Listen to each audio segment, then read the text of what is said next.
Hi everyone, स्वागत है आप सभी का पीएस स्टडी यूट्यूब चैनल पर। कैसे हैं आप सभी साथी? आई होप आप सभी साथी बहुत ही अच्छे होंगे। फ्रेंड्स, इस वीडियो में हम बात करने वाले हैं बहुत ही उम्दा टॉपिक जो आपको माइंड ब्लोइंग लगेगा और सोचने पर मजबूर कर देगा कि क्या ऐसा होता तो सच में कैसा होता, है ना। तो चलिए विस्तार से बात करते हैं। अगर भारत का कोई दुश्मन देश नहीं होता तो क्या भारत की तस्वीर कुछ और होती? क्या भारत में विदेशी आक्रांता जैसे अंग्रेज नहीं आए होते, अंग्रेजों ने राज नहीं किया होता, पुर्तगाली, डच, फ्रांसीसी ये सभी नहीं आए होते तो क्या आज भारत सोने की चिड़िया जो था आज उससे भी बड़ी चिड़िया होता? सोचनीय क्वेश्चन है। सोचिए, 1-2 मिनट तक अच्छे से सोचिए और इसका जवाब खोजने की कोशिश कीजिए। बाकी हम तो इस वीडियो में विश्लेषण करेंगे ही कि अगर भारत का कोई देश दुश्मन नहीं होता या फिर भारत पर अन्य देशों के द्वारा राज नहीं किया गया होता तो क्या आज भारत की तस्वीर कुछ और होती? क्या आज भारत जो सोने की चिड़िया कहा जाता था आज वो चिड़ा बन चुका होता? चलिए जानते हैं। फ्रेंड्स, एक बात हमेशा ही ध्यान रखना कि अगर आप पर कोई भी कठिनाई नहीं आएगी, अगर आप कठिनाइयों का सामना नहीं करेंगे तो आप कमज़ोर हो जाएंगे। सेम वैसे ही जब तक भारत का कोई दुश्मन देश नहीं था तब तक भारत एक खोखला देश था। खोखला मीन्स कि कंपटीशन करे तो किससे करे, किससे आगे निकलना है, किसी से नहीं, कोई दुश्मन ही नहीं है, जैसे भी हैं हम हैं, अपने आप हैं। लेकिन जैसे ही भारत के दुश्मन देश बने तो भारत में कंपटीशन हुआ कि उससे हमें आगे निकलना है, उससे हमें आगे निकलना है। आप स्टडी में देखिए, इस स्टडी में आप पढ़ाई करते हैं, आपको जब तक नहीं चुना जाता है आयोग के द्वारा, आप जब तक जॉब नहीं पाते हैं एक गवर्नमेंट, जब तक आप अन्य से बेस्ट प्रूफ नहीं कर देते हैं। और क्या आप अन्य से बेस्ट प्रूफ बिना कंपटीशन के कर सकते हैं? जब तक 10 लोगों के बीच आप नहीं बैठेंगे, 10 लोगों से आपको आगे निकलने की होड़ नहीं होगी तो क्या आप अच्छा परफॉर्म कर सकते हैं? नहीं कर सकते।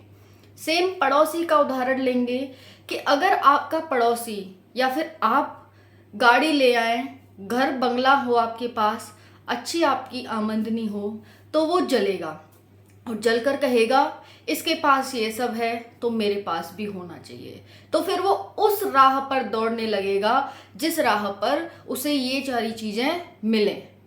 ठीक है, तो वो क्या है, ग्रो करेगा कि भाई मुझे भी ये सारी चीजें चाहिए। और ये कब आया? ये आया कंपटीशन से। जब उसका कोई दुश्मन हुआ, चाहे वो दुश्मन हो चाहे वो दोस्त हो। और आपको तो पता ही है, अगर 2 दोस्त हों और एक अच्छे खासे दोस्त हैं लेकिन एक पास हो जाए पेपर में या फिर जॉब में सेलेक्ट हो जाए और दूसरा ना हो तो वो उसी दिन से दुश्मन बन जाते हैं। चाहे उससे पहले सेलेक्ट होने से पहले दोनों एकदम जिगरी दोस्त थे, एक दूसरे के लिए जान देने को तैयार थे, लेकिन जैसे ही एक सेलेक्ट हुआ और दूसरा डिसलेक्ट हुआ तो उन दोनों के बीच कंपटीशन बन गया कि ये निकल गया, दुश्मन हो गया आज से मेरा, चल अब मैं इससे आगे निकल के दिखाऊंगा, अब मैं इससे भी अच्छी जॉब लेके दिखाऊंगा। ठीक है, तो ये होता है फ्रेंड्स कि जब तक आपका कोई दुश्मन नहीं है तब तक आप ग्रो नहीं कर सकते हैं। जब तक आपके पास कंपटीशन नहीं है, आपके साथ कंपटीशन नहीं है, आपके आगे पीछे आसपास कंपटीशन नहीं है, आप ग्रो नहीं कर सकते हैं। तो ग्रो आप तभी, जैसे मैं एक अच्छा उदाहरण देना चाहूँगी, राजस्थान में पेड़ पौधे ज़्यादा वैसे नहीं होते हैं, जैसे कांटेदार पेड़ पौधे होते हैं, ज़्यादा हरियाली भरे पेड़ पौधे नहीं होते हैं क्योंकि पानी की कमी है। इस वजह से हरे रहने के लिए पानी चाहिए पेड़ पौधों को, लेकिन वहाँ पानी नहीं है तो इस वजह से वहाँ पर हमें हरियाली पेड़ पौधे नहीं मिलते हैं। लेकिन कैक्टस वगैरह मिलते हैं जो कि फ्रेंड्स बहुत कम पानी चाहिए होता है। अब इसका मतलब ये तो नहीं कि उन्हें पानी नहीं चाहिए होता, तो पानी की खोज में क्या करते हैं, वो बहुत ही अंदर तक चले जाते हैं जमीन के पानी की खोज के लिए कि कहीं ना कहीं तो हमें पानी मिलेगा। तो फ्रेंड्स क्या है कि एक तो खासियत है राजस्थान में कि अगर किसी जगह की जो जड़ ज़्यादा गहराई तक जाती हैं वो है डेजर्ट, है ना। तो हर चीज का अपना महत्व होता है, और जब तक आपके सामने कठिनाई नहीं आएंगी, आप मजबूत नहीं बनेंगे, स्ट्रांग नहीं बनेंगे, आप ग्रो नहीं कर सकते। तो अगर भारत का कोई भी दुश्मन देश नहीं होता तो ना तो भारत अपनी आर्मी को ग्रो करता, ना भारत को अपनी आर्मी की ज़रूरत होती। ठीक है, अब आर्मी की ज़रूरत नहीं होती, जब आपके खर्चे नहीं होंगे तो आप कमा के क्या करेंगे? नहीं कमाएंगे कि भाई मेरे खर्चे नहीं है तो मैं कमा के क्या करूँगा, तो आप निठल्ले बैठे रहेंगे, पड़े रहेंगे। अब वैसे ही है सेम, सरकारों में कंपटीशन है कि भाई हमारी सरकार बननी चाहिए, हमारी सरकार बननी चाहिए। तो इसमें क्या होता है कि सरकारें कुछ ना कुछ तो जनता के लिए अच्छा कर ही जाती हैं कंपटीशन की वजह से।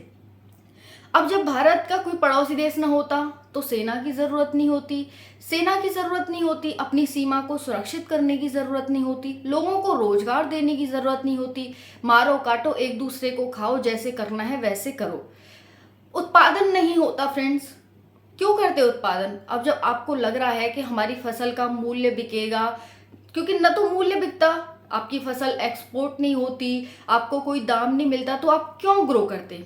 सब कुछ ऐसे ही चल रहा होता, कोई किसी को मार रहा है, कोई किसी को हट रहा है, ना कोई लॉ एंड ऑर्डर होता, ना कुछ होता, ना आप डेवलपमेंट करते। आज जो आप विश्व में इन्वायरमेंट में फर्स्ट रैंक लाने की कोशिश करते हैं कि भाई हम अपने इन्वायरमेंट को कितना सुरक्षित कर रहे हैं, एक्सेट्रा एक्सेट्रा, बहुत सारी चीज़ें हैं, तो आप क्यों करते फ्रेंड्स? नहीं करते। तो यही होता है, कठिनाइयाँ हमेशा आपको कुछ न कुछ लाभ ज़रूर देकर जाती हैं, कभी आपको कमज़ोर नहीं करती हैं कठिनाइयाँ। तो कठिनाइयों से कभी भी डरे नहीं, कंपटीशन में कभी भी हारे नहीं कि भाई कंपटीशन है मुझसे नहीं होगा। फ्रेंड्स, आज जहाँ पर हैं और जब आप कंपटीशन करने लग जाएंगे तो आप देखना कि आप बहुत आगे आ चुके हैं, आप बहुत ग्रो कर चुके हैं। तो यही होता है, कंपटीशन हमेशा ही आपको स्ट्रॉन्ग करता है, मजबूत करता है, आपके सोचने समझने की शक्ति को विकसित करता है और आपको जीने की सही राह दिखाता है। ठीक है, तो आई होप वीडियो पसंद आई होगी आपको और कुछ अच्छा सीखने को मिला होगा आपको।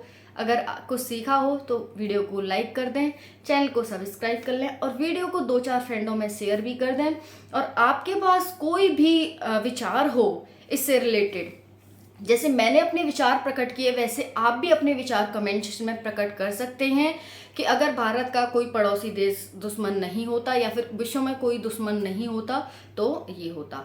एक और बात यहाँ पर ऐड करना चाहूँगी फ्रेंड्स कि अगर जो 1990 के दशक में अमेरिका ने हमें गेहूं देने से, जब हमारे यहाँ पर भुखमरी आई थी, अनाज की कमी हो गई थी, तो उसने हमें अनाज देने से मना कर दिया। ठीक है, तो हमने क्या किया, अपने उत्पादन पर वर्क किया और आज देखिए भारत कितना ज़्यादा एक्सपोर्ट करता है। तो आज इस तरह से भी आप समझ सकते हैं। तो कठिनाइयाँ कभी भी आपको डगमगाती नहीं है, हिलाती नहीं है, डराती नहीं है, धमकाती नहीं है, कमज़ोर नहीं करती हैं। आई होप कि आप सभी समझेंगे। विचार जरूर प्रकट करें कमेंट सेक्शन में। Thank you so much. जय हिंद।